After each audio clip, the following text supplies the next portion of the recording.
అయితే ఈ సినిమాకి అన్సు లాంటి ఎప్పుడో నేను యంగ్స్టర్గా ఉన్నప్పుడు లేదా నా చిన్నప్పుడు నాకు గుర్తులేదు, మన్మధుడు సినిమా చూసి ఏంద్రా ఈ అమ్మాయి ఈ లడ్డులాగా ఉంది అనుకునేవాడిని. అప్పుడు ఆ అమ్మాయిని చూడడానికే మా మన్మధుడు సినిమాకి వెళ్ళిపోయేవాళ్ళం. మూర్తి గారు కరెక్టేనా?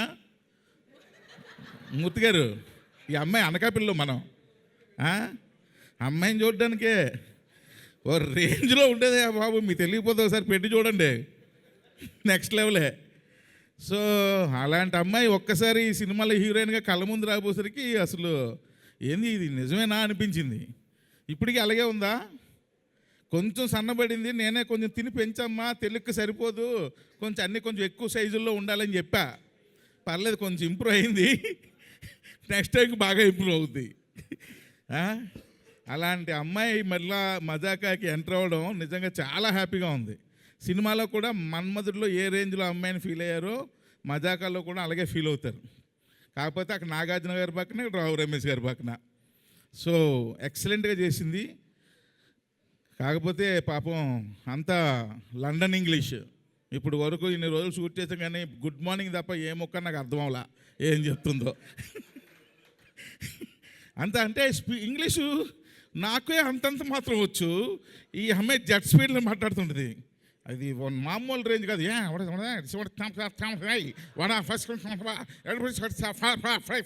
అంటుంది. ఏంట్రా ఏం చెప్పింది ఈ అమ్మాయికి? సీన్ ఏం చెప్పాలి? ప్రసన్న గారు డైలాగ్ చెప్పండి చాలు, నా పని నేను చేసుకుంటాను. అలాగే పని చేసాం. అంత సూపర్ ఇంగ్లీషు, కానీ ఎరక్కొట్టింది. ఆ తర్వాత మా సెకండ్ హీరోయిన్ పేరు వాటరమ్మా, పేరు రీతు వర్మ, కరెక్ట్ కదా? ఎస్.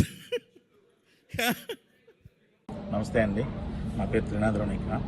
నిన్న మజాకా టీజర్ రిలీజ్ ఈవెంట్లో నేను మాట్లాడిన మాటలు చాలామంది మహిళలకి మనసుకి నొప్పించిందనే విషయం నాకు అర్థమైంది.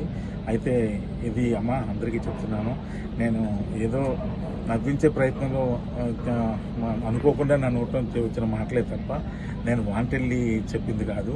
అయినా సరే మీరందరికీ మనసు నొప్పించింది కాబట్టి తప్పే. కాబట్టి నేను మనస్ఫూర్తిగా మీ అందరికీ క్షమాపణలు తెలియజేస్తాను. పెద్ద మనసు చేసుకుని క్షమించండి, ఎందుకంటే మా ఇంట్లో కూడా ఆడపిల్లలు ఉన్నారు. నేను అన్సు గారికి కూడా నేను క్షమాపణ తెలియజేస్తాను. అలాగే ఇంకా నేను ఏదో కామెడీ కోసం మా హీరోయిన్ని ఏడిపించే ప్రాసెస్లో వాడిని మ్యానరిజం కూడా చాలా పెద్ద తప్పు జరిగిపోయింది. అది కూడా వాంటెళ్ళి చేసింది కాదు, ఊరికి అక్కడ ఉన్న వాళ్ళని అందరినీ నవ్విద్దామని అనుకున్నాను. కానీ ఇది ఎంత పెద్ద ఇష్యూ అవుద్దని అనుకోలేదు. దయచేసి దానికి సంబంధించిన వారికి కూడా వాళ్ళ మనోభావాలు దెబ్బతీసి ఉంటే ఆ పర్సన్స్ అందరికీ కూడా మనస్ఫూర్తిగా క్షమాపణలు తెలియజేస్తాను. దయచేసి నన్ను పెద్ద మనసు చేసుకుని క్షమించండి.